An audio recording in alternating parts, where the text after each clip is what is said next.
వెళ్దాం. ఈ రోజున ఎంచుకున్నటువంటి అంశము దేవుని యొక్క ప్రత్యక్షత. దేవుని యొక్క ప్రత్యక్షత ఎప్పుడు వచ్చింది అంటే, ఎవరికి వచ్చింది అని అంటే, నిర్గమకాండ మనం చదివితే అక్కడ ఆ యొక్క నిర్గమకాండం అంతట్లో దేవుని యొక్క ప్రత్యక్షతల గురించి ఉన్నది. అక్కడ ఐగుప్తు దేశంలో ఇజ్రాయేలీలు అనేకమైనటువంటి శ్రమలు పడుతూ ఉండగా, ఇబ్బందులు పడుతూ ఉండగా, ఏడుస్తూ మొర పెడుతూ ఉండగా, దేవుడు వారి యొక్క ప్రార్థన ఆలకించి, వారి యొక్క మొరను ఆలకించి, వారి కష్టాన్ని చూసి, అప్పుడు దేవుడు ఒక మనిషిని నిలబెట్టినాడు. ఆ మనిషి పేరు ఎవరండి? చెప్పాలి, అందరూ చెప్పాలి. ఎవరండి ఆయన? ఇద్దరు ముగ్గురే ఉన్నారా ఇక్కడ? ఎంతమంది ఉన్నారు? అందరు ఉన్నారు కదా? దేవునికి స్తోత్రం. చిన్నలు, పెద్దలు, యవనస్తులు అందరూ ఉన్నారు. చెప్పండి, ఆయన ఎవరు? మోషేని దేవుడు ఎంచుకున్నాడు, నిలబెట్టాడు. మోషే అనేకమైనటువంటి ప్రయత్నాలు చేసినాడు ఇజ్రాయేలీని ఆ దేశంలో నుంచి విముక్తులుగా చేయటానికి, వారు పడుతున్నటువంటి కష్టం నుంచి విముక్తులుగా చేయటానికి. హల్లెలూయా. కానీ సొంత ప్రయత్నము ఎప్పటికీ చెందదు. ఎన్ని ప్రయత్నాలు చేసినా దేవుడు ఎంచుకున్నటువంటి సమయం రాలేదు, దేవుడు ఎంచుకున్నటువంటి ఆ యొక్క రోజు రాలేదు. కనుక దేవుడు అక్కడి నుంచి ఫరో చేత మోషేని ఆ రాజ్యం నుంచి బయటికి వెళ్ళగొట్టేసాడు.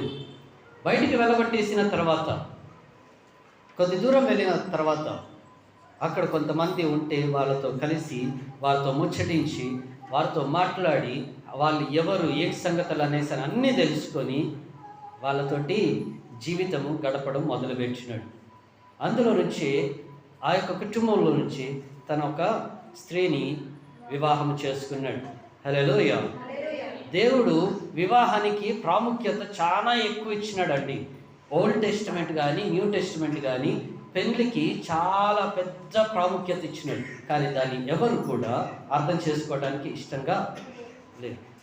హల్లెలూయా. కనుక ఇక్కడ మనకి పెళ్లి గురించి ఈ యొక్క మాట కాదు, కానీ ఇక్కడ ఈ రోజున దేవుని యొక్క ప్రత్యక్షత గురించి. అయితే ఆయన వారి యొక్క మామగారిని అడగడం మొదలు పెడుతూ ఉన్నాడు. ప్రశ్నలు ఎవరి కోసము? దేవుని కోసం. హల్లెలూయా. చెప్పాలండి, ఎవరి కోసం ప్రశ్నలు అడుగుతున్నారు? చెప్పాలి, అందరూ చెప్పాలి. ఎవరి కోసము?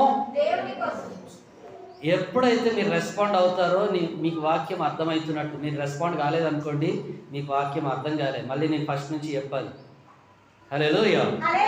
కనుక మీరు ఫస్ట్ నుంచి వినాలనుకుంటే కనుక నాకు రెస్పాండ్ కాకండి. రెస్పాండ్ అయినారంటే కనుక మీరు వాక్యం వింటున్నట్టు. ఓకే, దేవునికి స్తోత్రం కలుగును గాక. అయితే ఇక్కడ అంటున్నాడు, ఎప్పుడైతే ప్రశ్నలు అడగటం మొదలు పెడుతున్నారో దేవుని కోసం, అసలు దేవుడు ఎప్పుడు వస్తాడు, ఎలా వస్తాడు, ఎక్కడికి వస్తాడు, మీతో ఎలా ముచ్చటిస్తాడు, దేవుడు వచ్చాడని మీకు ఎలా తెలుస్తుంది అంటే, మామగారు చెప్పడం మొదలు పెడుతున్నారు. మోషే, ప్రతిదానికి సమయం కలదు. దేవుడు రావడానికి, దేవుని యొక్క సన్నిధి రావడానికి, దేవుని దగ్గరికి మేము వెళ్ళాలంటే మాకు భయమై మేము ఎప్పుడు కూడా దేవుని యొక్క పర్వతం మీదకి ఎక్కి పోయినది లేదు. ఎప్పుడైతే దేవుడు వస్తాడో ఆ పర్వతం మీదకి వస్తాడో, అక్కడ ఉన్నటువంటి ఆ పర్వతం మీద ఎర్రని మంటలాగా కనిపిస్తూ ఉంటుంది. ఆకాశం అంతా ఎర్రగా అయిపోతుంది. ఆ యొక్క పర్వతం అంతా కూడా మొత్తము అగ్నితో రగులుతూ ఉంటుంది. కనుక మేము వెళ్ళడానికి భయపడుతాం. మేము ఈ యొక్క చోటున ఉండడానికి కారణము దేవుడు ఇక్కడ నివాసం చేస్తున్నాడని అనేసి చెప్పగల.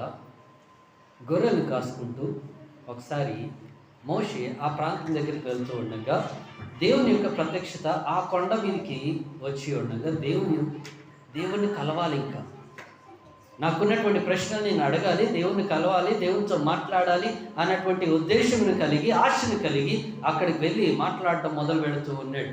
హల్లెలూయా. అలా దేవుడు తన యొక్క మోషేని తనని ఏర్పాటు చేసుకున్నాడు. ఇశ్రాయేలీని ఆ దేశం నుంచి బయటకు తీసుకొని వచ్చినాడు. ఇశ్రాయేలీలు అనేకమైనటువంటి శ్రమల గుండా ఈ ప్రాంతం వరకు వచ్చినారు. ఏ ప్రాంతం వరకు అన్నది మనం ఇప్పుడు చదువుతాం. హల్లెలూయా. వాళ్ళు 10 తెగుళ్ళను చూసినారు. వాళ్ళు నేలు, సముద్రము ఎర్రగా మారటము, రక్తంగా మారటాన్ని చూసినారు. వారు దేవుని యొక్క వేలును చూసినారు. అగ్ని పర్వతాన్ని, దేవుని యొక్క అగ్ని పర్వతాన్ని చూసినారు. దేవుని వాళ్ళని ఇజ్రాయిలీని నడిపించేటప్పుడు ఎర్ర సముద్రం 2 పాయలుగా అవటాన్ని చూసినారు. వాళ్ళు ఎర్ర సముద్రంలో ఆరిన నేల మీద నడవటాన్ని వాళ్ళు చూసినారు. హల్లెలూయా. వారు ఆకలి కలిగి ఉండగా దేవుడు వాళ్ళకి మన్నాని ఇచ్చినాడు. వాళ్ళు సమృద్ధిగా వాళ్ళు తిన్నారు. ఆయనను కృతజ్ఞత కలిగి లేరు. ఆయనను దేవుడు వాళ్ళని ప్రేమించినాడు, దగ్గర తీసినాడు, నడిపించినాడు. హల్లెలూయా.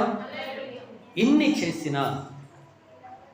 చేసిన ఇశ్రాయేలీల్లో ఏం లేదండి, కృతజ్ఞత భావం అన్నది వాళ్ళల్లో ఆ రోజుల్లో భయం అన్నది లేదు, ఏమి కూడా లేదు. అయితే ఇక్కడ మనం ఈ రోజున సినాయి పర్వతం దగ్గర వాళ్ళు ఎర్ర సముద్రాన్ని దాటి కొద్ది ముందుకు వచ్చిన తర్వాత సినాయి పర్వతం దగ్గరకు వచ్చినప్పుడు నిర్గమకాండము 19వ అధ్యాయము ఒకసారి మనం చదువుతాం. నిర్గమకాండము 19వ అధ్యాయము కాదు 19వ అధ్యాయం 16వ వచనం మొదలుకొని చదువుతాం. 3వ నాడు ఉదయం అయినప్పుడు ఆ పర్వతం మీద ఉరుములు, మెరుపులు, సాంద్ర మేఘము, బూర యొక్క మహాధ్వనియు కలగగా ఎక్కడండి? పాలెములోని ప్రజలందరూ వణికిరి. దేవుని స్తోత్రం కలుగునుగాక. ఏమైనారంట? వాళ్ళందరూ వణికారు, భయపడ్డారు. ఎందుకండి? దేవుడు వస్తున్నాడు అన్నటువంటి విషయాన్ని గమనించినటువంటి వీరు నిజంగా దేవుడు ఉన్నాడా అన్నటువంటి ప్రశ్న దగ్గర నుంచి అమ్మో దేవుడు వస్తున్నాడు, హల్లెలూయా, అసలు ఎందుకు వస్తున్నాడు దేవుడు, మా మధ్యలోనికి ఎందుకు రాబోతున్నాడు, కారణం ఏంటిది, దేవుడు వస్తున్నాడంటే ఎలా వస్తున్నాడు అన్నటువంటి ప్రశ్న. దేవుడు మోషేతోటే మాట్లాడతాడా, మా దేవుని యొక్క స్వరం వినలేమా, దేవుడు మాతో మాట్లాడాడా అన్నటువంటి ప్రశ్నలు కూడా అనేకమైనటువంటి ఇశ్రాయేలీల మధ్యలో వచ్చి అనుమానాలు వచ్చి, నిజంగా దేవుడు వస్తే వీరు తట్టుకోగలరా, నిజంగా దేవుడి యొక్క స్వరం వింటే ఇశ్రాయేలీలు తట్టుకోగలరా అన్నటువంటి ప్రశ్న దగ్గర నుంచి మొదలైంది. దేవుడు మాట్లాడాలనుకున్నటువంటి ప్రతి ఒక్క మాటకి సమాధానం కూడా అక్కడి నుంచే ప్రారంభమై ఉన్నది. హల్లెలూయా. కనుక ఆ యొక్క 16వ వచనము మనం మొదలుకొని చదువుతూ ఉండగా 16 నుండి చివరి వచనాల దాకా మనం చదివితే అక్కడ అంటూ ఉన్నాడు, ఏమని అంటున్నాడండి, స్పష్టంగా మాట్లాడుతున్నాడు.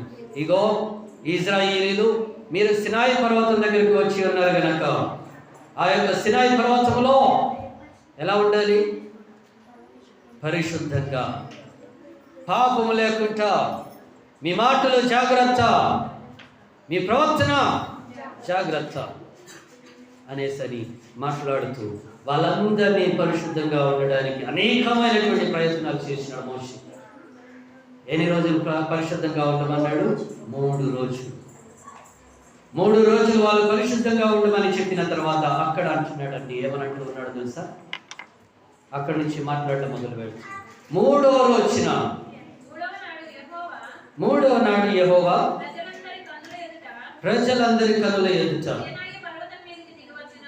ఎక్కడికి చెప్పాలంటే ఎక్కడికి వస్తున్నాడు దేవుడు?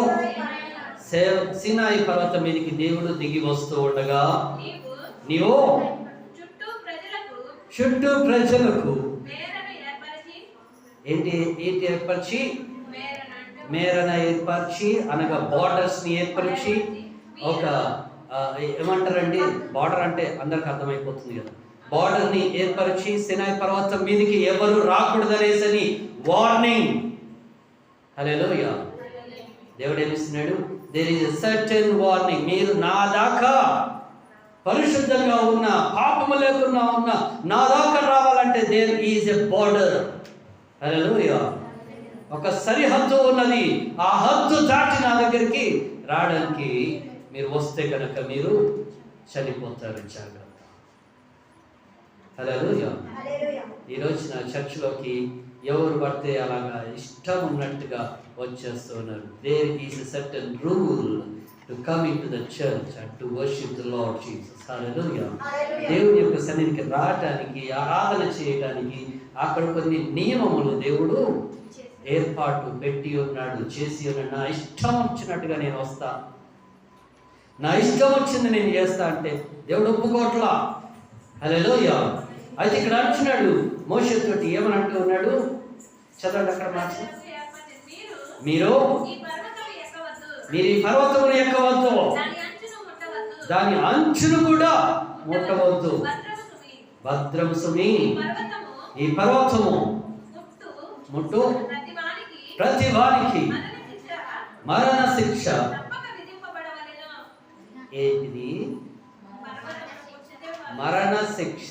ఇక్కడ ఈ యొక్క రాయిని ముట్టిన, సరిహద్దు దాటి ఒక రాయిని ముట్టిన మరణ శిక్ష విధించాల్సిందే. హల్లెలూయా. మరణ శిక్ష విధించవలసిందే.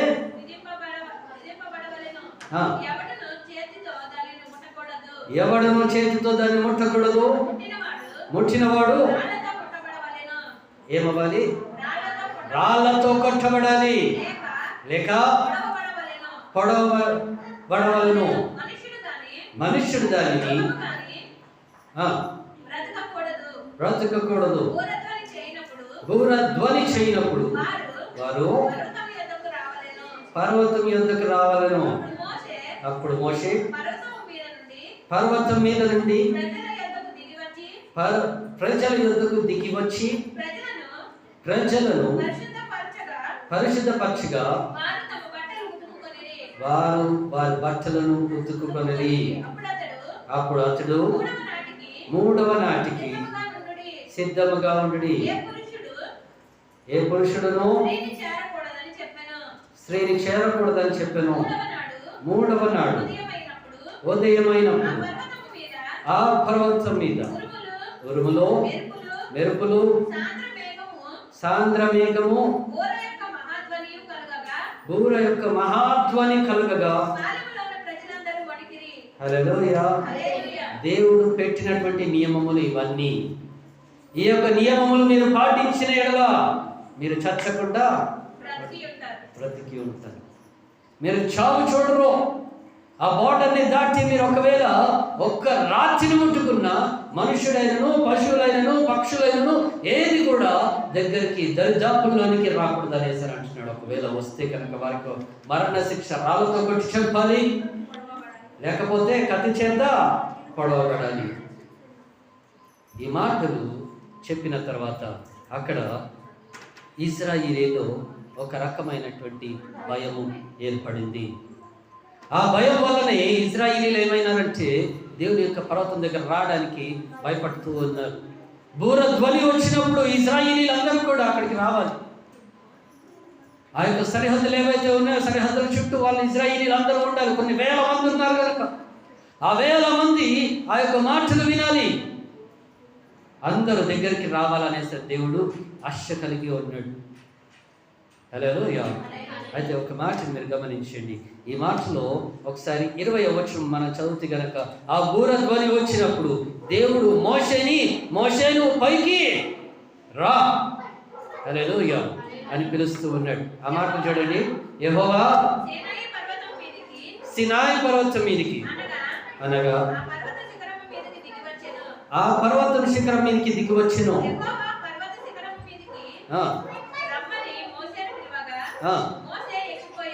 మోషే ఎక్కిపోయెను. దేవుడు రమ్మని పిలువగా దేవుడి యొక్క పర్మిషన్ తీసుకున్న తర్వాతనే నువ్వు పైకి వెళితే అక్కడ నీకు ఎటువంటి శిక్షా విధి అన్నది ఉండదు. మనమందరము ఈ రోజులో మందిరములో ఎటువంటి వితౌట్ ఎనీ పర్మిషన్స్ మనము అన్ని పనులు చేసేస్తూ ఉంటాం. కానీ దేవుడు అంటున్నాడు మీరు పర్మిషన్ తీసుకొని చెయ్యాలి. ఏ పని అయినా కానీ పర్మిషన్ తీసుకొని చెయ్యాలి. దేవుని స్తోత్రం కలుగును గాక. దాటి రావాలనుకుంటే గనక ఏం కావాలో దేవుని యొక్క పర్మిషన్ అన్నది కావాలి. పర్మిషన్ లేకపోతే కనుక నువ్వు పైనకి రాలేవు, నువ్వు కలవలేవు, మాట్లాడలేవు. అందుకే ఇక్కడ అంటున్నాడు దేవుడు. ఏమని అంటూ ఉన్నాడు 20వ వచనంలో, మోషే నువ్వు పైకి రా అని పిలిస్తే గనక అప్పుడు మోషే పైకి వెళ్ళి యెహోవా ప్రజలు చూచుటకు యెహోవా యొద్దకు వారిలో అనేకులు నశింపకుండా ఉండునట్లు వాళ్ళని ఏం చేయాలంటున్నాడు? వాళ్ళని ఖచ్చితంగా వారికి ఒక ఆజ్ఞనంటూ ఇవ్వండి. ఆ యొక్క ఆజ్ఞ కూడా ఏంటిది? మీరు ఈ యొక్క బార్డర్ని దాటి రావద్దు. హల్లెలూయా. దాని తర్వాత ఇంకొక మాటని అంటున్నాడు. ఏమని అంటూ ఉన్నాడో తెలుసా అండి? 21వ వచనంలో చూడండి. అప్పుడు యెహోవా ప్రజలు చూచుటకు యెహోవా యొద్దకు హద్దు మీరి వచ్చి వారిలో అనేకులు నశింపకుండా ఉండునట్లు నీవు దిగిపోయి వారి ఖచ్చితంగా ఈ యొక్క విషయాల్ని ఆజ్ఞాపించు అనేసని దేవుడు అక్కడ వార్నింగ్ ఏమిస్తున్నాడు? ఇశ్రాయేలీయులకి వార్నింగ్ ఇస్తున్నాడు. హల్లెలూయా. ఆ యొక్క వార్నింగ్ కూడా ఏంటిది? మీరు ఈ యొక్క బార్డర్ని, సరిహద్దుని మీరు దాటి రాకూడదు. దాని తర్వాత ఇంకొక మాట అంటూ ఉన్నాడు 24వ వచనంలో. ఏమని అంటూ ఉన్నాడు చూడండి.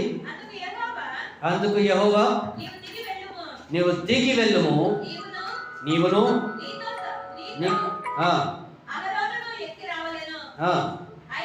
అయితే యెహోవా వారి మీద పడకుండా ఉండునట్లు యాజకులను ప్రజలను ఆయన యొద్దకు వచ్చుటకు మేరను మీరకూడదు. ఆయన వారి మీద పడనేమో అని అతనితో చెప్పగా మోషే ప్రజల యొద్దకు వెళ్ళి వారితో చెప్పాను. దేవునికి స్తోత్రం కలుగును గాక. 24వ వచనంలో అంటున్నాడు, God replied, go down and bring Aaron. Hallelujah. నువ్వు కిందికి వెళ్ళి అహరోనును తీసుకొని రమ్ము. హల్లెలూయా అంటున్నాడు 24వ వచనంలో. నువ్వు కిందికి వెళ్ళి అహరోనుని నీతో పాటు తీసుకొని. దేవుడు ఎందుకు అహరోనును తీసుకొని రమ్మంటున్నారో మీకు అర్థం అవ్వటానికి అనేసని నేను ఈ మాటలు చెప్తున్నాను. ఎందుకంటే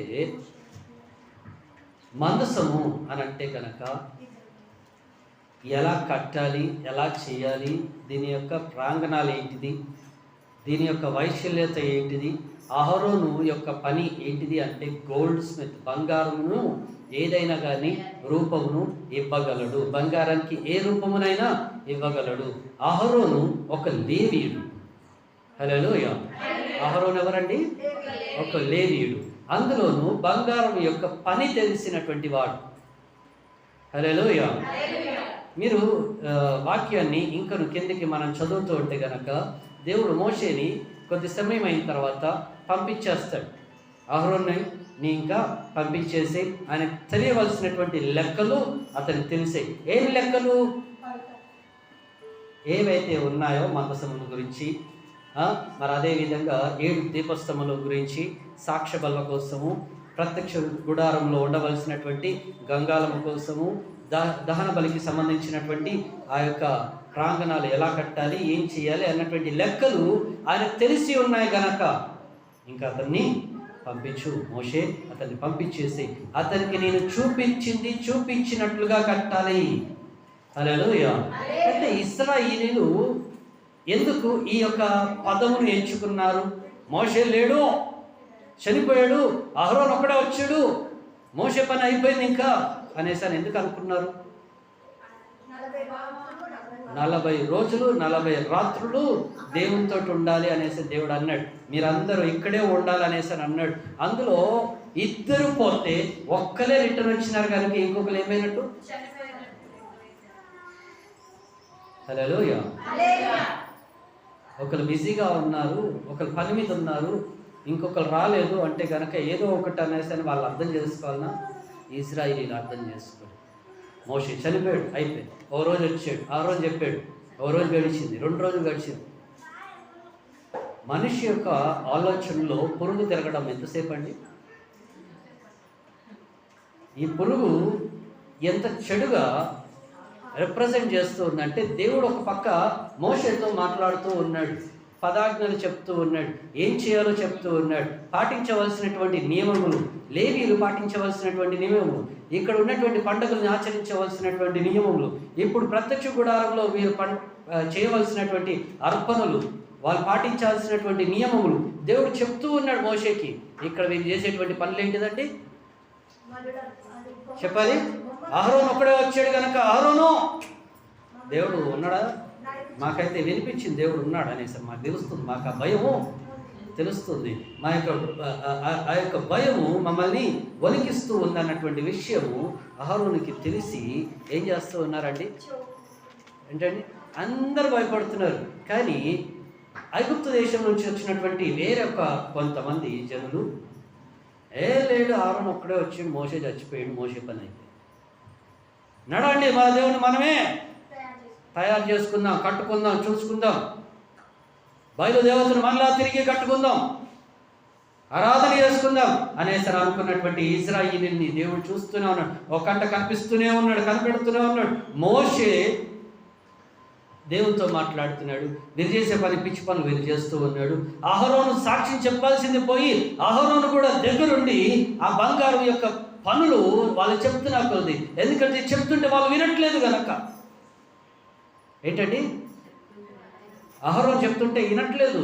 దేవుడు నాకు వేరే పని అప్పగించాడయ్యా, నేను ఆ పని చేయాలి, నేను ఈ పని కాదు అనేసి అంటున్నా కానీ అబ్బే లేదు. హల్లెలూయా. ఈ పని నేను చెయ్యనన్నా కానీ మనిషిని విచిత్రంగా అనేక విధమైనటువంటి శోధనలు పెట్టి ఈ రోజున మీరైనా కానీ నేనైనా కానీ ఎవరైనా కానీ వర్క్ స్టేషన్లో మనం ఉంటే కనుక మనల్ని విచిత్రంగా మనల్ని హింస పెడతారు. చెప్పిన పని మనం చేయకపోతే కనుక, మనం నచ్చకపోతే కనుక, మనకి అధికారులు వేరే పని ఇచ్చినప్పుడు మనం ఆ పని కాకుండా ఈ పని చేస్తూ ఉంటే అధికారులు మనం తిడతారు. ఏంటండి నువ్వు ఈ పని ఎందుకు చేస్తున్నావు, నేను చెప్పిన పని వేరే, నువ్వు చేస్తుంది ఏంటి అనేసరి అధికారులు తిడతారు. ఆయన మన యొక్క సుపీరియర్స్ మనం చెప్పిన పని మనం చేయాలనేసరి సుపీరియర్స్ చెప్పిన పని కూడా మనం చేస్తూ ఉంటే అవుతుందా? అవును, దేవుడు ఒప్పుకోడు. హల్లెలూయా. నేను నీకు ఏ పని ఇచ్చానో నువ్వు అదే పని చేయాలి. వీళ్ళు వినట్లేదు కనుక, వీళ్ళు హింస పెడుతున్నారు కనుక, బాధ పెడుతున్నారు కనుక, సరే ఇది నా మీదకి రాకుండా ఉండునుగాక అనుకొని ఆయన ఏం చేసినాడు, వాళ్ళు చెప్తున్నట్టుగా ఒక బయలు దేవతని ఎద్దు బొమ్మని తయారు చేసి వాళ్ళకి ఇచ్చాడు, ఆరాధన చేయించుకున్నాడు. ఏమనే చేసుకోండి, నాకు సంబంధం లేదు అనేసి దేవుని యొక్క మాట కోసం ఎదురు చూస్తూ ఉన్నాడు. దేవుడు ఇచ్చినటువంటి ఆజ్ఞని ఏదైతే కొలతలు చెప్పినాడో ఆ కొలతలన్నీ రాసుకోవడం మొదలు పెడుతున్నాడు. ఆ కొలత ప్రకారంగా డిజైన్ స్ట్రక్చర్ తను చేసుకోవడం మొదలు పెడుతున్నాడు. అంటే పని అన్నది అహరోను స్టార్ట్ చేసేసినాడు. హల్లెలూయా. ఏ పని చేసినాడు? డిజైన్. హల్లెలూయా. ఒక్కొక్క పిల్లర్ యొక్క డిజైన్, ఒక్కొక్క తెర యొక్క డిజైన్, ఒక్కొక్క మందసం మీద ఉన్నటువంటి ప్రతి ఒక్క డిజైన్ తయారు చేసుకోవడం, రాసుకోవడం మొదలు పెడుతున్నాడు. నేను ఎక్కడ మర్చిపోతానో అనుకొని. హల్లెలూయా. ఈ సంగతులన్నీ అయిపోయిన తర్వాత దేవుడు ప్రత్యక్ష గుడారంను కట్టిస్తూ ఉన్నాడు. అసలు ప్రత్యక్ష గుడారం అంటే ఏంటిదనేసి అనుకుంటే కనుక మనందరికి తెలియాల్సినటువంటి కొన్ని విషయాలు ఏంటిదంటే నేను తొందరగానే ముగించేస్తాను. ప్రత్యక్ష గుడారము అని అంటే దేవుని యొక్క ప్రత్యక్షము కలిగి ఉన్నటువంటి స్థలము. ఈ ప్రత్యక్ష గుడారం అంటే ఏంటిది అనేసి అంటే దేవుడికిను పరలోక రాజ్యానికిను భూమి మీద ఉన్నటువంటి మనుషులకి ఒక కనెక్టింగ్ పాయింట్ అన్నమాట. హల్లెలూయా. మరి ఈ రోజున ఈ యొక్క కనెక్టింగ్ పాయింట్ ఏదైతే ఉందో ఆ కనెక్టింగ్ పాయింట్ అంటే ఏంటిది అన్నది మనం ఈరోజు తెలుసుకుందాం. హల్లెలూయా. అయితే ఒక్క నిమిషం అండి, ఎలా తెలుసుకుంటాము ఏంటండి, ఎలా తెలుసుకుంటాము? దేవుడు ప్రత్యక్ష గుడారాన్ని కట్టమని చెప్పినాడు. ఈ ప్రత్యక్ష గుడారములో 3 భాగములు ఉన్నాయి. ఒకటి వచ్చేసి అతి పరిశుద్ధమైనటువంటి స్థలము. ఆ యొక్క అతి పరిశుద్ధమైనటువంటి స్థలం వచ్చేసి సంవత్సరానికి ఒక్కసారి యాజకుడు అందులోనికి వెళ్తాడు. ఆ యాజకుడు ఇక్కడ ఉన్నటువంటి ఈ మందసాన్ని చూసుకొని, ఈ మందసం మీద ఏమేమి ఉంటాయి? 2 దేవుని యొక్క దూతలు, వాటి యొక్క రెక్కలు ఒకటి కనెక్టింగ్ పాయింట్. అంటే ఒక్కదాని యొక్క రెక్క ఎదురు ఉన్నటువంటి ఇంకొక దేవదూత యొక్క రెక్క ఆనుకునే విధముగా ఉండాలనేసి అంటారు. ఓకే రైట్, దేవుని స్తోత్రం కలుగునుగా. ఇక్కడ ఈ యొక్క పాయింట్ ఏదైతే ఉందో, ఈ టేబుల్ మీద సెంటర్ పాయింట్ ఏదైతే ఉందో దీన్ని మర్సీ టేబుల్ అనేసి అని అంటారు. దేవుని యొక్క కృప కలిగి ఉన్నటువంటి చోటు ఇది. దేవుని యొక్క రాజ్యానికి, దేవుని యొక్క రాజ్యంలో ఉన్నది ఉన్నట్టుగా కట్టించినటువంటి పని అన్నమాట. హల్లెలూయా. ఇది అతి పరిశుద్ధమైనటువంటి స్థలంలో ఉంటుంది. ఈ సెంటర్ పాయింట్ నుంచి మనం చూస్తే గనక దీన్ని దాటితే ఏం కనిపిస్తుంది అంటే దేవుని యొక్క సింహాసనం కనిపిస్తుంది. ఏం కనిపిస్తుంది అండి? ఈ మర్సీ పాయింట్ నుంచి దేవుని యొక్క సింహాసనం కనిపిస్తుంది అన్నమాట. దేవుడు దీని యొక్క స్ట్రక్చర్ ని అలా చేయించాడు. హల్లెలూయా. ఇక్కడ ఈ యొక్క అతి పరిశుద్ధమైనటువంటి స్థలంలో ఎంతసేపు ఈయన ఉండేది అని అంటే గనక, ఈయన పరిశుద్ధంగా ఉంటే ఎవరు? యాజకుడు. యాజకుడు పరిశుద్ధంగా ఉంటే గనక అడుగు పెట్టిన తర్వాత ఇక్కడ చేయవలసినటువంటి కార్యక్రమాలు చేసుకొని తను వెళ్ళిపోతాడు. ఇది. రెండవది వచ్చేసి పరిశుద్ధమైనటువంటి స్థలం. అందులో ఏముంటాయంటే ఈ యొక్క అడ్డు తెరకును ఆనుకొని ఇంకొకటి ఒక సాక్ష్య బల్ల ఉంటుంది. అక్కడ వాళ్ళు ఏం చేయాలంటే దేవునికి ధూపముతో చేయబడినటువంటి పనులు అక్కడ చేయాలి. హల్లెలూయా. దాన్ని దాటుకొని ఇంకొక పక్కన చూస్తేనేమో మనకి 7 దీపస్తంభములు కనిపిస్తాయి. ఇంకొక పక్కనేమో దేవుని యొక్క రొట్టెల బల్ల కనిపిస్తుంది. ఇది 2 పోర్షన్. ఒకటి పరిశుద్ధమైనటువంటి స్థలము, రెండోది అతి పరిశుద్ధమైనటువంటి స్థలము, మూడోది బయట ఉంటుంది. ఔటర్ కోట్ అనేసి పిలుస్తారు. బయట ఉన్నటువంటి ఆవరణము. ఈ యొక్క ఆవరణము బయట ఏముంటుందంటే గంగావరం ఉంటుంది. వాళ్ళు స్నానం ఆచరించాల్సింది ఉంటుంది. చేతులు కాళ్ళు కడుక్కొని లోపలికి వెళ్ళాలి. హల్లెలూయా. అలా దేవుడు గంగాలన్నీ అక్కడ గడుస్తున్నాడు. దాని తర్వాత బలిపీఠం ఉంటుంది. హల్లెలూయా. ఈ యొక్క బలిపీఠములు కూడా దేవుడు అన్నిటినీ స్ట్రక్చర్ వైజ్గా అహరోనికి చూపించాడు, మోషేకును చూపించినాడు. అయితే ఈ రోజున అర్పించినటువంటి ప్రతి ఒక్క పనుల దగ్గర నుంచి మనం మొదలు పెట్టుకుంటే కనుక కేవలం మనము ఈ రోజున ఈ యొక్క ఆర్క్ ఆఫ్ ది కవెనెంట్ అంటే దేవుని యొక్క మందసమును గురించి, ప్రత్యక్ష గుడారము లోపల అతి పరిశుద్ధమైనటువంటి స్థలములో ఉన్నటువంటి ఈ యొక్క మందసమును గురించి మనం చూస్తున్నాం. ఒకసారి నిర్గమకాండము 37వ అధ్యాయము మొదటి నుంచి మనం చదువుతాం. నిర్గమకాండము మరియు దేనితోటి? ఏ కర్ర? అందులో చెట్టు పేరేది? దానికి ఒక పేరు బెసలేను అన్నటువంటి చెట్టు అనేసి అంటున్నాడు. ఈ తుమ్మకర్రనే దేవుడు ఎందుకు ఎంచుకున్నాడు?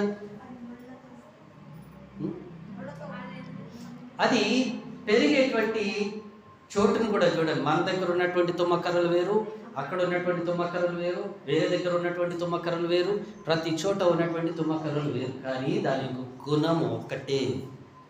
హల్లెలూయా. తుమ్మకర్ర యొక్క గుణము ఒకటే. అయితే ఈ యొక్క బెసలేను అనబడినటువంటి తుమ్మకర్రను మనం గమనిస్తే అది ఎడారిలో వాళ్ళు ఉన్నటువంటి ఆ ప్రాంతంలో, ఎడారి ప్రాంతంలో అది రిప్రజెంట్ చేస్తుంది ఏంటంటే హ్యూమన్ లైఫ్ని రిప్రజెంట్ చేస్తుంది. ఒక మనిషి యొక్క జీవితం ఎన్ని కష్టాలతో ఉంటుంది, ఎన్ని ఇబ్బందులు కలిగి ఉంటుంది, ఎన్ని సమస్యలు కలిగి ఉంటుంది.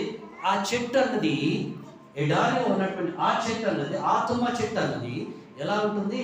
దానికి వాన ఉండదు, దానికి నీరు ఉండదు, సమృద్ధి అయినది ఏమీ ఉండదు. ఎంతసేపు ఎడారిలో అది ఆయనను ఎలా ఉంటుందండి?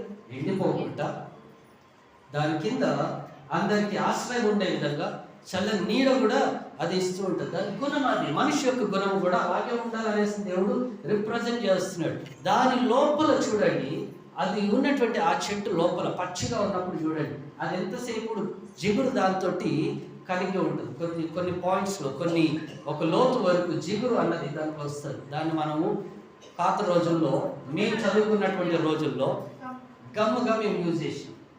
ఈ రోజుల్లో పిల్లలకి గమ్ములు కావాలంటే ఫెవికాల్లో గమ్ములు మనం ఆ రోజుల్లో మనకు గమ్మేది తుమ్మ చెట్టుది, యాప చెట్టుది ఆ జిగురు తీసుకొచ్చి కొద్దిగా రేట్ చేసి తగిలించాడు. హల్లెలూయా.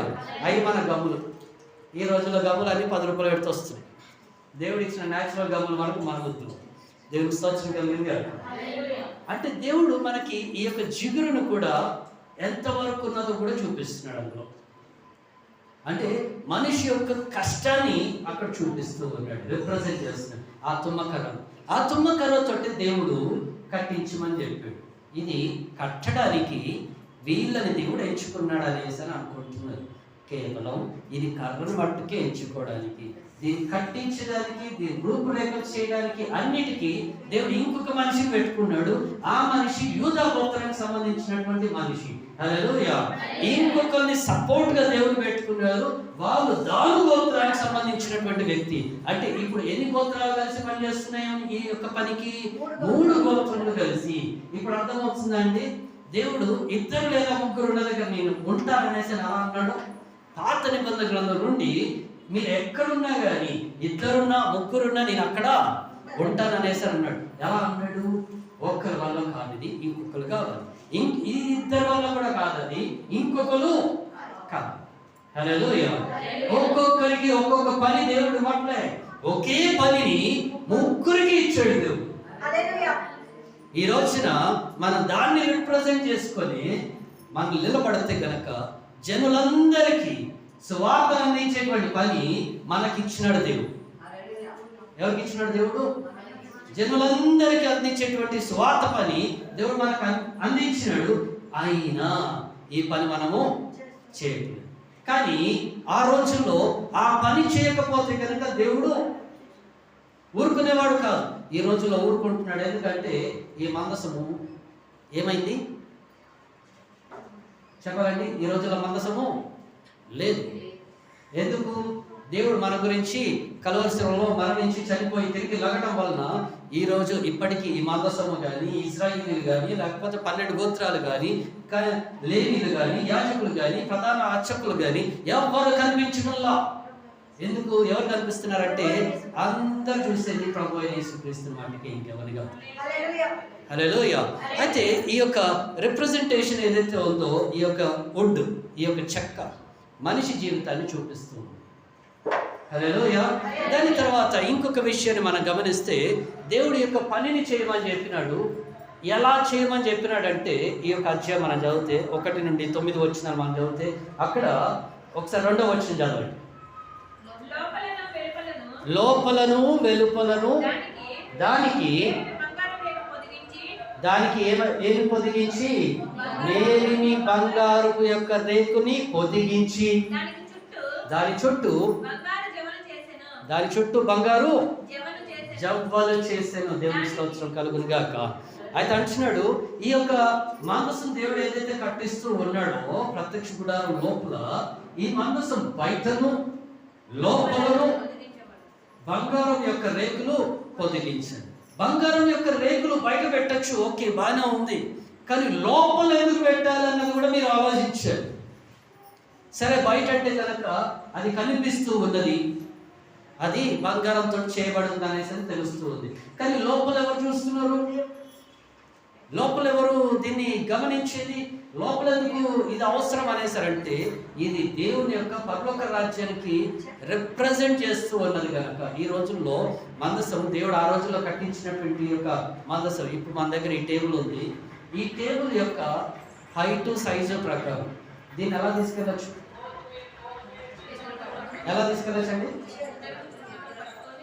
దీనికి నేను 2 కర్రలు పెట్టేస్తాను అనుకోండి, ఏమైపోతుంది? 4 ఎత్తుకొని తీసుకొని వెళ్ళిపోవచ్చు. సరే, దీనికి లేదు, కర్రలు లేవు, ఈ టేబుల్ని తీసుకెళ్ళాలి. ఎలా తీసుకెళ్తాము? వేరే ప్లేస్కి తీసుకెళ్ళాలి.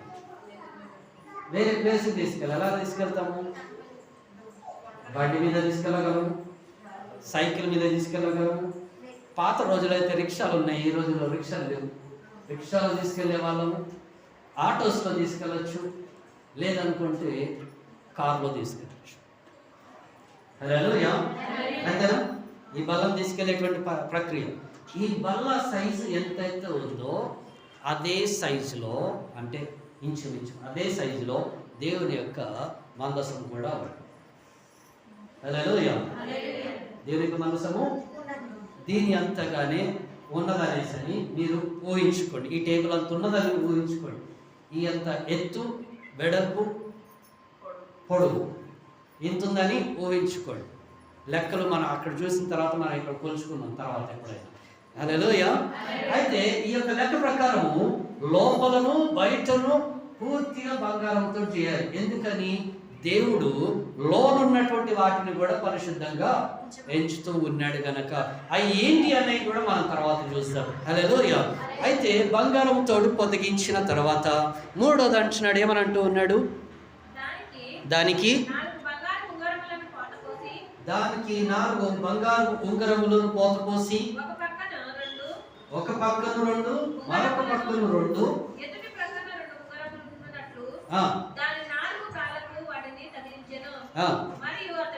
మరియు అతడు తుమ్మకర్రతో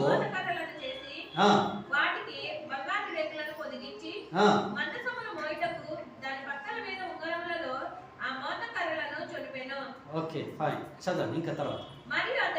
మరియు అతడు దేంతోటి ఇప్పటిదాకా పూత పోయడమే చూసాడు. ఇప్పుడు దేవుడు కట్టించేది ఏంటిదంటే కరుణాపీఠం. ఎలాగా? దాని ఏముంటుంది అని అంటే, ఈ యొక్క మందసం ఏదైతే ఉందో లోపల మనం చేసేది తుమ్మకర్రతోటి, దానికి బంగారాన్ని పొదిగించాము, 4 ఉంగరములు చేసి, మోత కర్రని కూడా తుమ్మకర్రతో చేసి దానికి బంగారాన్ని పొదిగించు. కానీ ఇప్పుడు దాని మీద చేస్తున్నటువంటి కరుణాపీఠం ఏదైతే ఉందో, ఈ కరుణాపీఠం అన్నది పూర్తిగా అక్కడ ఏ చెక్కను ఉపయోగించలేదు, ఏం ఉపయోగించాలో తెలుసా అండి? లేని బంగారం అట్టితే ఇంకా అక్కడ ఏమీ లేదు. ఈ బంగారంతోటే వాళ్ళు ఏం తయారు చేశారు? దేవుని యొక్క దూతల్ని 2 దూతల్ని తయారు చేసినాడు. ఆ యొక్క 2 దూతల్ని కూడా తయారు చేసింది వేరే బంగారంతో కాదండి, ఒకే బంగారముతో చేయబడింది. అనగా ఇప్పుడు గోల్డ్ బిస్కెట్ ఏదైతే ఉందో, ఈ గోల్డ్ బిస్కెట్ మనం తీసుకుంటే ఒక్కటే బిస్కెట్ లో నుంచి 2 దేవుని యొక్క దూతల్ని వాళ్ళు తయారు చేశారు. అర్థమయ్యే భాషలో చెప్పినాను. ఒకే గోల్డ్ బిస్కెట్ లో నుంచి 2 దేవుని యొక్క దూతల్ని తయారు చేశారు. కనుక ఒకే బంగారంలో నుంచి వీళ్ళు ఇక్కడ కరుణాపీఠం మీద ఉన్నటువంటి దేవుని యొక్క దూతల్ని తయారు చేస్తున్నారు. ఈ యొక్క దూతల్ని కూడా ఎలా తయారు చేయాలన్నారు? ఈ కరుణాపీఠం మధ్యలో ఏదైతే ఉన్నదో ఆ మధ్య యొక్క భాగమును చూసే విధముగా ఆ యొక్క దూత యొక్క ముఖమును, దాని యొక్క ప్రతి ఒక్క కన్ను చూపు కూడా సెంటర్ పాయింట్ లోనే ఉండాలి. అటువైపు కానీ ఇటువైపు కానీ ఉన్నటువంటి 2 దేవుని యొక్క దూతల యొక్క కనుచూపులు ఎక్కడ ఉండాలి? కరుణాపీఠంలో సెంటర్ పాయింట్ ఏదైతే ఉందో ఆ సెంటర్ పాయింట్ నే చూస్తూ ఉండాలా. అది మోకరించి ఉండాలా. అందులో దాని యొక్క రెక్కలు ఒకదానికి ఒకటి అంటిస్తూ ఉండాలనేసి అంటున్నాడు. ఎందుకు ఇది అని అంటే కనుక ఈ కరుణాపీఠం మధ్యలో నుంచి మనం గమనిస్తే దేవుని యొక్క సింహాసనం అన్నది కనిపించాలి. ఏం కనిపించాలి? అదే మనం గమనిస్తే కనుక ప్రకటన గ్రంథంలో దేవుడు ఎప్పుడైతే యోహానుని దర్శించి మాట్లాడుతుంటే ఆయన దేవుని యొక్క సన్నిధిని చూస్తున్నాడు, దేవుని యొక్క సింహాసనాన్ని చూసినాను, దేవుని యొక్క సన్నిధిలో మధ్యలో ఉన్నటువంటి నేనేం చూసినాను అన్నాడు? ఒక నది లాంటిది చూస్తున్నాను అనేసి అన్నాడు. ఆ నది లాంటిది ఏంటంటే కరుణాపీఠం యొక్క స్థలం. హల్లెలూయా. దేవుడు అక్కడి నుంచి చూస్తున్నాడు అనేసి దాని యొక్క అర్థము. కనుక దేవుని యొక్క వాక్యం సెలవిస్తుంది. ప్రతి చోటను మనము అన్నిటినీ గమనిస్తే ఈ యొక్క కరుణాపీఠముని దేవుడు కట్టిస్తూ ఉన్నాడు. కరుణాపీఠముని కట్టించిన తర్వాత మొత్తం పూర్తిగా బంగారముతోటే చేపిస్తూ ఉన్నాడు. హల్లెలూయా, హల్లెలూయా. ఈ కరుణాపీఠం మీద మనము రక్తాన్ని ప్రోక్షించడానికి, కరుణాపీఠం ఎందుకండి? సంవత్సరానికి ఒక్కసారి మట్టికి నువ్వు అతి పరిశుద్ధమైనటువంటి స్థలానికి వస్తావు కనుక యాజకుడా, నువ్వు వచ్చేటప్పుడు ఏదైతే పాప పరిహార్థమైనటువంటి బలి అర్పిస్తూ ఉన్నావో దాని యొక్క రక్తాన్ని తీసుకొచ్చి ఎక్కడ ప్రోక్షించేది? కరుణాపీఠం దగ్గర. హల్లెలూయా. ఈ కరుణాపీఠంలో నుంచే నేను నీతోటి మాట్లాడు. సంవత్సరానికి ఒక్కసారి కానీ, లేకపోతే ఎప్పుడైనా నేను నీతో మాట్లాడాలనుకుంటే ఈ యొక్క ప్రత్యక్ష గుడారంలో నుంచి కరుణాపీఠం దగ్గర నుంచే నేను నీతోటి మాట్లాడతాను అనేసి దేవుడు తనతోటి మోషేతోటి మాట్లాడుతూ ఉన్నాడు. ఈ కరుణాపీఠం దగ్గర నుంచి నేను మాట్లాడతా. ప్రతిసారి నేను సినాయి పర్వతం మీదకి రావాలి, పర్వతం మీదకి రావాలి, దగ్గర నేను రావాలి, మీరందరూ రావాలంటే కనుక మీరు రాలేరు, చేయలేరు. మీరు ఈ పనులన్నీ, రిచువల్స్ అన్ని మీరు పాటించలేరు. కనుకనే మీరు పాటించవలసినటువంటి నియమములన్నీ నేను మీకు ఇస్తూ ఉన్నాను. మీరు వీటిని పాటించండి. నేను ఎప్పుడైతే రమ్మంటానో యాజకుడాను జాగ్రత్తగా రావాలి. నేనేదో ఒకటి చేసి నేను పరిశుద్ధంగానే ఉన్నాను కదా, నేను వస్తాను అనుకుంటే కనుక రావడానికి ఆస్కారము. మరి ఈ రోజున మనము దేవుని యొక్క సన్నిధానంలో కరుణాపీఠం దగ్గర మనం ఉన్నామని. ఎక్కడున్నామండి? ఎలా ఉన్నాము చెప్పాలండి? ఎలా ఉన్నాము? బలహీనత కలుగున్నాము, వేరే ఆలోచన కలుగున్నాము, ఏంటండి సరైనటువంటి నడుమింపు లేకపోతూ ఉన్నాము అనేసి మనం అనుకుంటున్నాం. కరుణాపీఠం దగ్గర ఉన్నటువంటి మనము దేవుడు మనల్ని గమనిస్తున్నాడు అన్నది గుర్తుపెట్టుకోండి. దేవుని యొక్క దూతలు మనల్ని చూస్తూ ఉన్నాయని అన్నది గుర్తుపెట్టుకోండి. దేవుని యొక్క రెక్కలు అనగా దేవుని యొక్క దూత యొక్క రెక్కలే ఉన్నాయంటే కనుక దేవుని యొక్క హస్తములతో దేవుడు మనల్ని కాపాడుతున్నాడు అన్నది కూడా గుర్తుపెట్టుకోండి. మనం కరుణాపీఠం దగ్గర ఉన్నామంటే కనుక దేవుడు మనల్ని అక్కడి నుంచి చూస్తున్నాడంటే కనుక దానికి కారణం ఏంటిదంటే ప్రభు అయిన యేసుక్రీస్తు గొల్గొతా కొండ పైన తను కాచినటువంటి తన యొక్క రక్తము ఆ కరుణాపీఠం మీద పడి ఉన్నది కనుకనే బలిపీఠం మీద, ఆ యొక్క కరుణాపీఠం మీద యేసుక్రీస్తు యొక్క రక్తము ప్రోక్షింపబడి ఉన్నది. అక్కడ ఏ యాజకుడు లేడు, అక్కడ ఏ ఇశ్రాయేలీయులు లేరు, ఏ ఒక ప్రధాన యాజకుడు లేడు. అక్కడ ఉన్నది కేవలం ప్రధాన యాజకుడు ప్రభు అయిన యేసుక్రీస్తు మట్టుకే అన్ని నియమములు పాటించుకుంటూ ఉన్నాడు. హల్లెలూయా. దహన బలికి చేయవలసినటువంటి కార్యక్రమాలు ఏవైతే ఉన్నాయో వాటన్నిటిని పాటించాడు. ఏంటండి? స్నానం ఆచరించడం కావచ్చు, లేకపోతే వాటిని కడగడం కావచ్చు, వాటిని పరిశుద్ధపరచడం కావచ్చు, బలిపీఠం మీద వాటిని దహించడం కావచ్చు, ప్రతి ఒక్కటి ఆయన చేయబడి ఉన్నది. హల్లెలూయా. మరి యేసుక్రీస్తుని ఎందుకు రావట్లేదు అంటే కనుక యేసుక్రీస్తు తన శరీరాన్ని మన గురించి అర్పించి ఉన్నాడు కనుక. మీరు ఇంకొకటి కూడా మీరు గమనించారు. అసలు యేసుక్రీస్తు యొక్క సమాధి ఏంటిది అనేసి. సమాధి అంటే ఏంటిది? యేసుక్రీస్తుని సమాధి ఎందుకు చేశారు? ఈ విషయాన్ని కూడా మనం తెలుసుకోవాలి. ఎందుకంటే బలి అర్పించినటువంటి గొర్రెనే కావచ్చు, లేక దూడనే కావచ్చు, ఏంటంటే పొట్టేలే కావచ్చు, ఏదైనా కానీ అర్పించినటువంటి దాన్ని, దహన బలి చేసేటువంటి దాన్ని ఏం చేయాలన్నాడు? కట్టెలు పేర్చి దాని మీద ఏం చేయాలండి? పేర్చాలనేసారి అంటున్నాడు. కొవ్వు పేర్చాలి, దాని యొక్క ఆంతర్యంగా పేర్చాలి, దాని యొక్క మాంసము పేర్చాలి, అన్నిటినీ పేర్చాలనేసారి అన్నాడు. అన్నిటినీ పేర్చిన తర్వాత అది రాత్రంతను కాలుతూనే ఉండాలి. ఉదయం దాకా యాజకుడి యొక్క పని అక్కడ ఉండి కర్రలు వేస్తూనే ఉండాలి. హల్లెలూయా. అంటే రాత్రంతా పని చేయాలి. దేవునికి స్తోత్రం కలుగునుగా. యాజకుడి యొక్క పని అది. ఇక్కడ యేసుక్రీస్తుని ఏం చేస్తున్నారు? ఆ కర్రను మోయించారు, ఆ కర్ర మీద ఆయనని వేలాడించారు, సిలువేశారు. దాని మీద నుంచి యేసుక్రీస్తుని దించారు. దించిన తర్వాత ఆయన తీసుకెళ్ళి ఆ బట్టను చుట్టి, బట్టలో తనని శుభ్రంగా చుట్టేసి యేసుక్రీస్తుని తీసుకెళ్ళి సమాధిలో పెట్టి ఉన్నారు. సమాధి అంటే ఏంటిది? ఈ రోజున మనము నిద్రించేటువంటి స్థలం అనేసరి పెడుతున్నాం. కానీ యేసుక్రీస్తు దృష్టిలో అది సమాధి కాదు. అది బలి అర్పించిన దాన్ని దేవుడికి సమర్పించటం. అక్కడ ఎవరు దాన్ని ముట్టడానికి లేదు, ఎవరు దాని దగ్గరికి వెళ్ళడానికి లేదు, ఎవరు దాన్ని చూడడానికి కూడా లేదు. సమాధి చేసిన తర్వాత మనం కూడా ఏది చూస్తాము? ఎలా ఉన్నా నాన్న అనేసి అడుగుతాము. ఏంటంటే సంవత్సరానికి ఒకసారి వెళ్తాం. ఎప్పుడంటే అది చాలా మంది చనిపోయిన రోజుకి వెళ్తారు, లేకపోతే అక్టోబరు 2వ తారీఖున వెళ్తారు, లేకపోతే నవంబర్ 2వ తారీఖున వెళ్తారు, లేదనుకుంటే కనుక ఈస్టర్ రోజున వెళ్తారు. చాలా మంది ఈస్టర్ రోజున వెళ్తారు, లేకపోతే కొంతమంది గుడ్ ఫ్రైడే రోజున వెళ్తారు. అంటే ఎందుకు వెళ్తాము? అయ్యా అవునా బాగున్నా అని కూడా అంటావా? వాళ్ళ జ్ఞాపకార్థంగా మనం వెళ్తాం. బ్రతుకున్నప్పుడు మనము ఎలాగైతే జాగ్రత్తగా చూసుకుంటామో వాళ్ళని జ్ఞాపకం చేసుకుని, నా తండ్రి నాకు ఇచ్చినటువంటి కొన్ని రూల్స్, పాటించవలసినటువంటి రూల్స్, వాటిని నేను పాటిస్తున్నాను. నా తండ్రి నాకు చూపించిన మార్గము నేను నడుస్తున్నాను అన్నటువంటి విషయాలు మనకు గుర్తు రావడానికి అనేసి సమాధి దగ్గరికి మనం వెళ్తూ ఉంటాం. సంవత్సరానికి ఒకసారి కావచ్చు, 2 సార్లు కావచ్చు, ఎప్పుడన్నా మనకి వెళ్ళాలనిపిస్తే అప్పుడు వెళ్తాం. జన్మదినం కావచ్చు, మరణదినం కావచ్చు, ఏదో ఒక రోజున మనం అక్కడికి. మరి యేసుక్రీస్తు యొక్క సమాధి ఏంటిదంటే ఆ రోజుల్లో అది దహన బలి అర్పించేటువంటి స్థలం లాంటిది.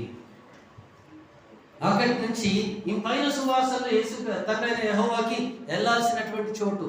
కానీ యేసుక్రీస్తుని గురించి అక్కడ మరియను, తల్లైన మరియను, ఇంకొక మరియను, తన యొక్క స్నేహితులను, అక్కడ ఉన్నటువంటి 12 మంది శిష్యులను, 11 మంది శిష్యులను రాత్రంతా అట్టే సంచరిస్తున్నారనేసి అక్కడ రోమా చక్రవర్తి అక్కడ ఉన్నటువంటి వారిని కాపలాన్ని పెట్టి పోయినను.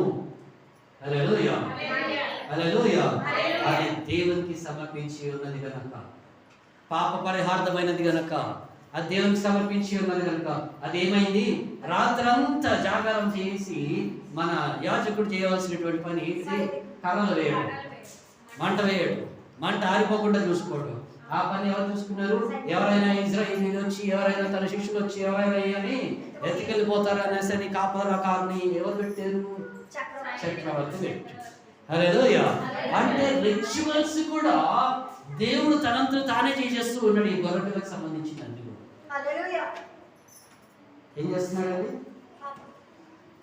ఏవైతే రిచువల్స్ ఉన్నాయో, పాటించవలసిన నియమాలు ఉన్నాయో, ప్రతి ఒక్క నియమమును దేవుడు అక్కడ నడిపించేస్తూ ఉన్నాడు.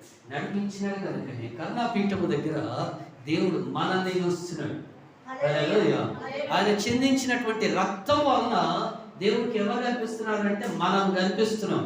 ఎంత పాపము చేసినా, ఎంత అతిక్రమం చేసినా, ఏ తప్పుడు త్రోవలో చేసి వెళ్ళినా, ఎంత చండాలమైనటువంటి పని మనం చేసినా, కరుణాపీఠం దగ్గర మనం ఉన్నాం కనుక దేవుడు మనల్ని క్షమించి ఉన్నాడు అనేసి మనకి ఇష్టం వచ్చినట్టు మనం చేస్తే దేవుడు ఒప్పుకుంటున్నాడంటే ఒకనొక సమయం వస్తుంది. ఆ రోజున తీర్పు దినంలో మనం అందరం నిలబడలేము. ఆ రోజుల్లో ఇది కట్టడానికి దేవుడు కొంతమందిని నిలబెట్టుకున్నాడు. అంతవరకు ఎందుకండి?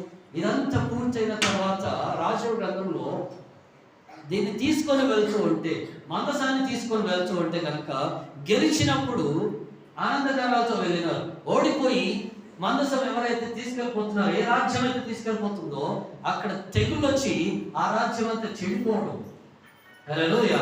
ఈ మందసాన్ని మీరే తీసుకెళ్ళిపోవడం మాకొద్దు అనేసి ఇశ్రాయేలుకి గాడిదల మీద లేకపోతే ఎద్దుల బండి మీద దాన్ని కట్టి పంపించేసేవారు.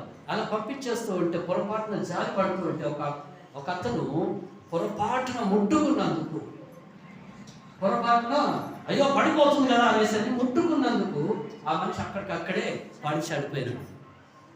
దానితో పాటు ఇది వేరే రాజ్యంలోకి వెళ్ళింది కదా, దీని లోపల ఏమున్నాయో చూద్దాం అనేసి అక్కడ ఉన్నటువంటి వాళ్ళు ఓపెన్ చేసి చూసే లోపు 70 మంది అక్కడికక్కడే చచ్చిపోయారు. హల్లెలూయా. ఇది ఎక్కడ ఉండాలి? దేవుని యొక్క పరిశుద్ధమైనటువంటి స్థలంలో ఉండాలి. ఎక్కడ పడితే అక్కడ ఉండేది కాదు. ఏది పడుతుంది నేను చేస్తానంటే కనుక దీంతో పని మనం చేయాల్సింది కాదు. అంటే దేవుని కూడా మన ఇష్టం ఉన్నట్టుగా దేవుడు నాకు చెప్పండి నేను చేస్తానులే అనేసి అనుకోవద్దు. దేవుడు నీకు ఏం చెప్తే అది మట్టుకే చేయాలా. ఏం చెప్పినాడు దేవుడు? సర్వలోకానికి వెళ్ళి సువార్తను ప్రకటించమన్నాడు కనుక నేను సువార్తనే ప్రకటిస్తా అన్నటువంటి ఆలోచన మనలో కూడా ఉండాలి. దేవుని స్తోత్రం కలుగునుగా. కరుణాపీఠం దగ్గర నుంచి దేవుడు మనం చూస్తున్నాడు అంటే కనుక ఒట్టిగానే కాదు. కనుక దేవుని వాక్యాన్ని గమనించి ఇక్కడ ఆ మాటలు చెప్పి మనం ముగించేసుకుందాం అన్నట్టుగా అంటే కాదు. ఇక్కడ అంటున్నాడు దేవుడు ఇంకొక పని కూడా ఉంది. ఆ కరుణాపీఠం దగ్గర నుంచి దేవుడు మనల్ని చూస్తూ గమనిస్తూ మనల్ని నడిపిస్తూ ఉన్నాడు. ఆయనను మనం ఎలా నడుస్తున్నామండి? చెప్పండి, ఎలా నడుస్తున్నామండి? ఒకే బంగారంతో దేవుడు చేయించిన, ఒకే దానితో ఉన్న, ఒకే రకంగా దేవుడు ఉన్న, ఏది చేస్తున్నా కానీ అక్కడ గమనించాల్సినటువంటి మాట ఒకటే, ఆ యొక్క కరుణాపీఠం దగ్గర నుంచి దేవుడు నిన్ను నన్ను మనందరినీ గమనిస్తూ ఉన్నాడు కనుక ఈ యొక్క మందసము లోపల అసలు ఏమున్నాయి?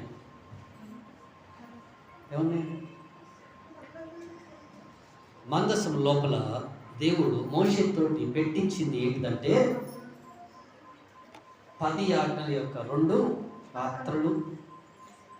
రెండోది, దేవుడు ఇశ్రాయేలీయులకి మన్నా చేత పోషించినాడు కనుక ఆ మన్నా యొక్క పాత్ర. మూడోది, అహరోను యొక్క కర్రె. ఎందుకు అహరోను యొక్క కర్ర అనేసానంటే కనుక దేవుడు ఏర్పాటు చేసుకొని ఆ కరువు దినముల్లో కూడా, ఆ కష్టతలంలో కూడా దేవుడు ఇశ్రాయేలీయులకు తోడుగా ఉండి ఈ యొక్క లేవీయుల గోత్రములో నుంచే అహరోను యొక్క కర్ర, లేవీయుల గోత్రంలో నుంచి అక్కడ 12 గోత్రాలకు సంబంధించింది 12 కర్రలు దేవుని యొక్క సన్నిధానం పెడితే రాత్రిరంతా దాన్ని పెడితే కనుక దేవా దీని యొక్క ప్రత్యక్షత నాకు తెలియపరచు అనేసానంటే దేవుడు అహరోను కర్రను మట్టుకే చూపిస్తూ ఉన్నాడు. ఆ యొక్క అహరోను కర్రకి చిగురు మట్టుకే కాదు, దాని ఫలములు కూడా వచ్చాయి, దానికి పువ్వులు కూడా వచ్చాయి. అంటే దేవుడు వీటి వలనే, దీని వలనే నేనేం చేస్తున్నాను, మిమ్మల్ని నడిపించుకోవచ్చున్నాను. హల్లెలూయా. కనుక ఈ యొక్క సమయంలో మనందరం కూడా గుర్తుపెట్టుకోవాల్సింది, మన దగ్గర కూడా ఒకే ఒక ఆప్షన్ ఉంది. ఏంటిది? అది ప్రభు అయిన యేసుక్రీస్తు నుంచే మనకి సమృద్ధి ఉన్నది, ఆశీర్వాదం ఉన్నది అన్నటువంటిది మనం గుర్తించుకోవాలి. కనుక దేవుని యొక్క వాక్యాన్ని గమనించండి. ఈ యొక్క ప్రత్యక్ష గుడారము నుండి దేవుడు కరుణాపీఠము దగ్గర నుంచి నేను మీతో మాట్లాడుతాను అనేసి అంటున్నాడు. దేవుడు మాట్లాడినటువంటి సమయంలో అక్కడ ప్రతి ఒక్కరూ పరిశుద్ధంగా ఉండాలని దేవుడు అంటున్నాడు. మనం కూడా ప్రతి ఆదివారము వచ్చేటప్పుడు మనం కూడా పరిశుద్ధంగా సిద్ధపడి దేవుని దగ్గర, దేవుని యొక్క రాజ్యంలో మనం కూడా సిద్ధపడి వస్తే దేవుడు కూడా మనల్ని ఇశ్రాయేలుని ఎలాగైతే తోడుండి నడిపించినాడో దేవుడు కూడా మనకి తోడుగా ఉండి నడిపిస్తాడు. దీనికి సంబంధించినటువంటి విషయాలు హెబ్రీ రాసినటువంటి పత్రికలో కూడా ఉంటాయి. కనుక మనం దాన్ని కూడా అధ్యయనం చేసేటప్పుడు జాగ్రత్తగా మనం అధ్యయనం చేసుకుంటూ ముందుకు వెళ్దాం. దేవుడి మాటలు దీవించునుగాక. ఆమేన్. చిన్న ప్రార్థన చేస్తాము. మనందరం అలాగనే మోకరించినట్లయితే చిన్న ప్రార్థన చేస్తాం. మహోన్నత మహాగణుడా, సర్వశక్తిమంతుడా, అద్వితీయుడా, సంబూతుడా, రాజుల రాజ్య ప్రభుల ప్రభువనించుడు తండ్రి, సమాధానాధిపతి మీకు వందనాలు తండ్రి. ఎత్తబడినటువంటి వాక్యాన్ని దీవించండి, వాక్యానుసారమైనటువంటి జీవితాన్ని మా అందరికీ దయచేయండి. వాక్యము సత్యము కనుక సత్యాన్ని మేము గమనించేటప్పుడు నాయన, సత్యాన్ని పాటించేటప్పుడు తండ్రి, ఆ యొక్క సత్యం మిమ్మల్ని స్వతంత్రులు చేస్తున్నా అంటున్నారు. ఇక్కడున్న ప్రతి ఒక్కరు యేసు నామంలో స్వతంత్రతను కలిగి ఉండనుగాక, మీ నడిపింపును కలిగి ఉండనుగాక. మీరు తోడుగా నీడుకు నడిపించి మీ నామానికి మహిమ, ఘనత, ప్రభావాలు చెల్లించుకోండి. ప్రత్యక్ష గుడారం నుండే నేను మీతో మాట్లాడతాను అనేసి అంటున్నాను. మీ సన్నిధి నుండే ఇదిగో నేను మీతో మాట్లాడతాను. ఇక్కడున్న నాయన సంఘ సభ్యులందరితో మీరు మాట్లాడినారు. వాక్యం వింటున్న ప్రతి ఒక్కరితో మీరు మాట్లాడుతున్నారు అయ్యా. ప్రతి ఒక్కరి జీవితంలో ఏమైతే తండ్రి మరి మీరు నియమించి ఉన్నారో అవన్నీ యేసు నామంలో మేము తండ్రి పాటించే విధముగా, మీరు పెట్టినటువంటి విధములు ఏవైతే ఉన్నాయో, నియమాలు ఏవైతే ఉన్నాయో వాటన్నిటిని పాటిస్తూ మేము కూడా పరిశుద్ధంగా ఉండేటకు సహాయం దయచేయండి. మీరు ఇచ్చిన ఆజ్ఞల్ని పాటించి ఏ తప్పు మేము లేకుండా మీరు పరిశుద్ధంగా ఉండేటకు సహాయం దయచేయండి. అడ్డగించిన ప్రతి ఒక్క చీకటి సాతాను శక్తిని బంధించి అయా